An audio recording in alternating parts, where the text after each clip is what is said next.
I was really unpacking why I felt so disturbed by this particular election outcome.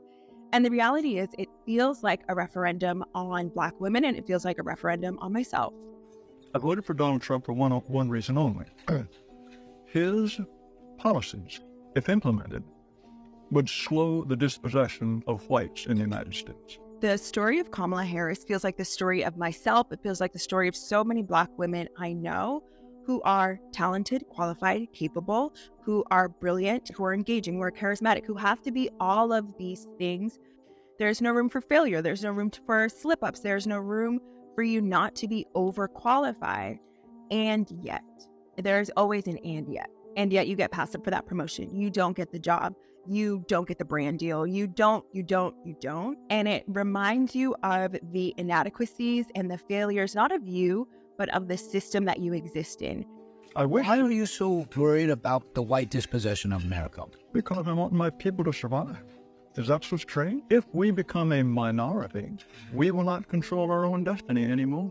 That your education cannot save you, whether you went to an Ivy League school or not, that your qualifications can't save you, that beauty can't save you, that charisma can't save you, that all of these things that you have hoped, you have put upon yourself as a way to guard the hardships of life. When it comes down to brass tacks, ultimately, none of those things offer you the ability to sort of navigate a system that, or really triumph or override a system that has been predetermined for you not to succeed in. Ask a lot of Americans, they would say that I had a lot to offer this country. You know, according to you, I guess I would be perpetuating the dispossession of white America. That is true. That is true. Would you say that you wouldn't want me in this country? At some point. And I want to be more optimistic, obviously, but I'm just not in a space to do that right now. Someone else can be optimistic for me, but it feels all too familiar, I think, for myself, and I think for a lot of Black women. When my ancestors built this nation, they did not build it with the intention of giving it away to Mexicans or Chinese or Haitians or to anyone else. And additionally, I also want to acknowledge Black men. I think there was a lot of misinformation, a lot of media misspread around how so many Black men are voting for Trump. They're the one voting bloc across men who unilaterally voted for Kamala. And so I think we all need to be reflective on what some of our sentiments towards Black men were during that time. I hope that this election illuminates the pervasiveness of anti-Blackness, the pervasiveness of upholding white supremacy.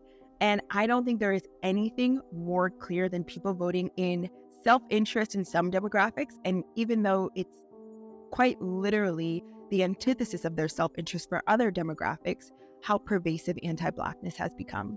Consider it, you keep saying your ancestors built this country. You consider that a fact? Who else built it? Black people, Native Americans, Chinese people who came and built the railroads. Do you think none of that could have been Italian people?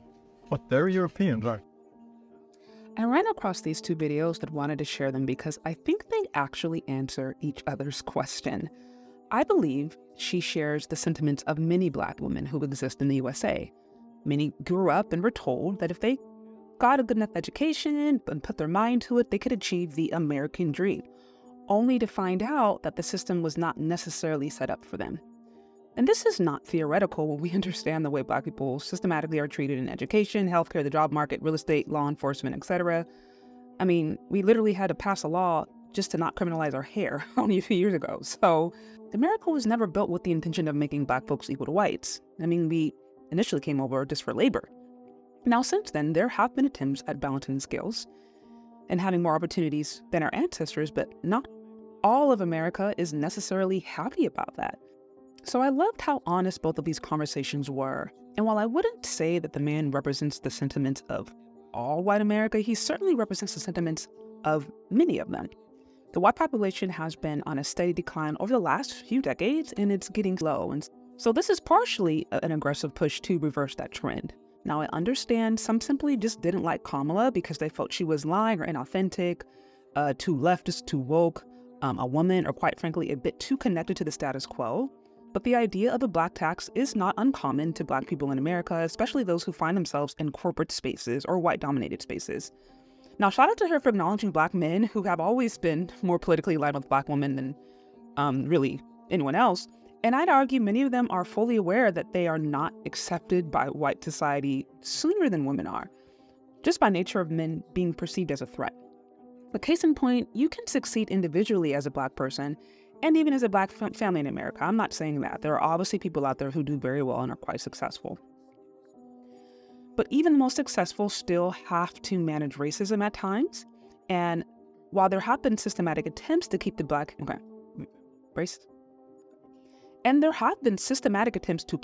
community from getting on the same level of the white community.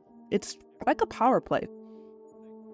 I think it's important to understand that. So this is why I don't limit myself to America only and have a more international perspective. And when it comes to my identity, this is also why I don't go out of my way to seek white validation, because that's just a losing battle. Now, having Black-owned businesses could help, or also going to a Black country perhaps, or working with establishments will help eliminate this issue. But as long as you're in America, you are likely to run into some of the issues that she mentioned. Because again, America was never created with the intention of Black people in mind. Black people, they can thrive here, they can do well individually and maybe in families, but it was never created for us. And this is why you continue to see people run into these kinds of situations. But anyways, those are my thoughts. What do you think? Do you agree? Do you disagree? Let me know. Leave your questions, comments, concerns in the comment section below. Thank you so much for listening if you've gotten this far, and we'll talk later. Bye.